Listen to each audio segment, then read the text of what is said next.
Video తీసేటప్పుడు చిన్న disturbance వచ్చింది సెల్లులో.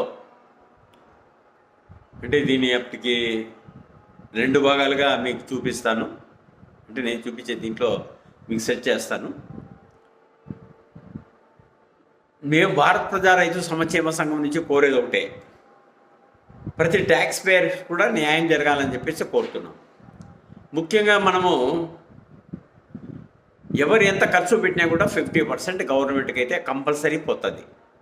నువ్వేమన్నా కొన్ని 50% అన్ని రకాల ట్యాక్స్లు లెక్కేసుకుంటే 100 రకాల ట్యాక్స్ ఉన్నాయి.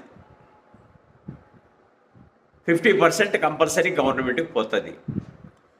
ఫర్ ఎగ్జాంపుల్, నేను నా ఇంటికి ₹1,00,000 ఖర్చు పెట్టినానంటే నా సంసారం కోసం ₹50,000 గవర్నమెంట్కి పోతుంది. ₹10,000 ఖర్చు పెడితే ₹5,000 పోతుంది. 10 లక్షలు ఖర్చు పెడితే 5 లక్షలు గవర్నమెంట్కి పోతుంది, స్టేట్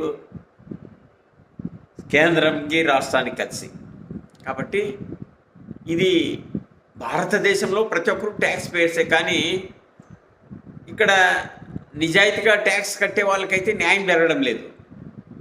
కాబట్టి ట్యాక్స్ పేయర్స్ కూడా ఆలోచన చేసి ఏదైనా బెనిఫిట్ కలిగించాలని చెప్పేసి మేము భారత్ ప్రజా రైతు సంక్షేమ సంఘం నుంచి